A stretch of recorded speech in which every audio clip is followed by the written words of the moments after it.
pawis at dugo ay para sa aking pamilya, hindi para sa kanyang kasakiman! Tama ka, Juan, sa bawat araw na lumipas. Lalong umiipit ang kanila sa kasakiman. Kung hindi tayo kilos, wala na magiging nabunasan para sa akin. Pero paano, Juan? Paano? Ayokong mabuhay ang rin ng aking pangalan. Dahil kung maranasan nila ang tunay na kalayaan. Kung ganon, kailangan kumilos na tayo. Hindi ko yung puro pagtitiis lang. Pero paano na aking kinabukasan? Pero paano? Paano? Gamit! Lungkot ang sinapit ng mga tao mga ito. Dahil sino ba naman ang hindi magagalit kung ang lupang minanamupa sa iyong mga ninuno ay sa isang iglap lang ay ninakaw na ng mga sasin na prede.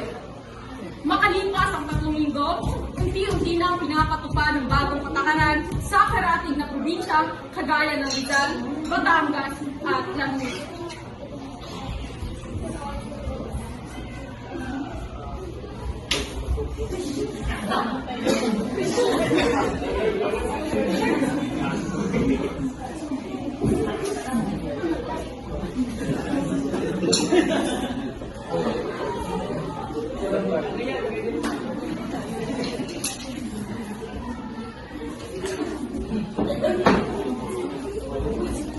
Uy, anong ginagawa dyan? Linis kayo!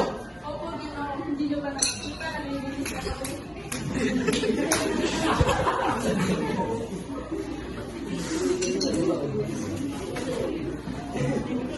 Anunsyo, mga inyo! Ang lupain nito ay palahanin ng simbahan. Lumaya sa kayo bago kami magpataw ng kamatayan. Tahimik, mga inyo! Kung gusto nyo manirahan ito, pwede kayong mangupahan. Pwede kayong mangupahan sa isang kondisyon. Kailangan nyo magbigay ng mas mataas na renta at palya. Ha? Anong kaya? Ano naman ang patakaran yun? Naghirap na kami, oh! Tahimik ninyo! Wala kang karapatan na tumutol dahil ang karapatan mo lang ay sumunod. Naiintindihan mo? Dapat isip-isipan namin ni Gobernador Silio na magpataw ng buwis. At gaya ng dati, ang hindi sumunod ay paparusahan ng kamatayan. Gusto niyo ba yun, mga inyo? Hindi po! O ganun, sige na, sige. Magsialis na kayo at pumunta kayo sa inyong mga malalansang bahay. Sige na, kayo.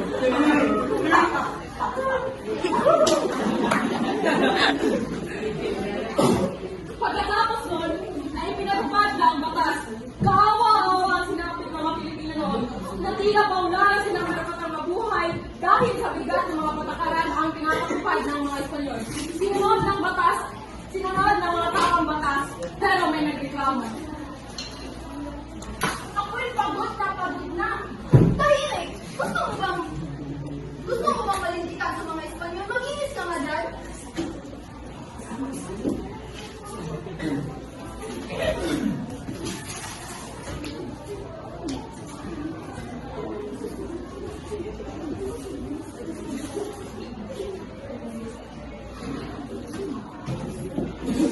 Uy, inyo, anong ginagawa mo dyan? Maglinis ka!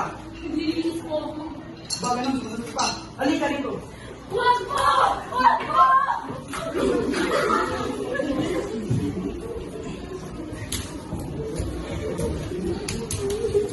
Nakita ni Leonora na bilang masyado ng mga pag-api ang mga Kastila. Sino ba naman ang hindi magreklamo? Kaya ginagawad ka pa ng lupa, ginagawa ka pa ng sasilitan, pinabayad ka pa ng buwis at kinalato na hindi isang tao, kundi bilang isang hayop.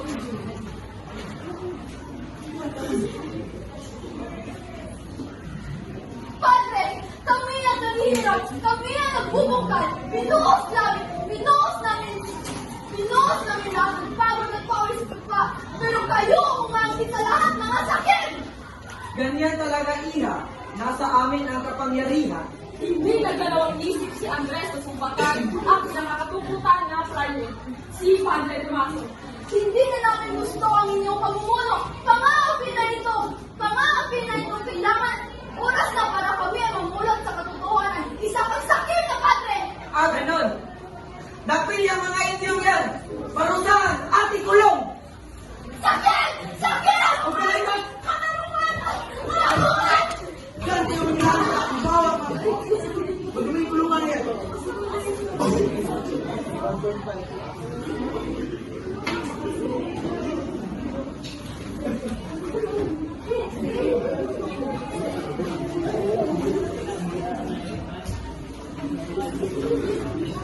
Nanirahan sa kulungan si Andres ng ilang linggo hanggang napagdesisyonan niya na humaka sa kulungan sa pamamagitan ng butas. Ah, ganun pala. Juan! Maria! Nandito na ako! Andres!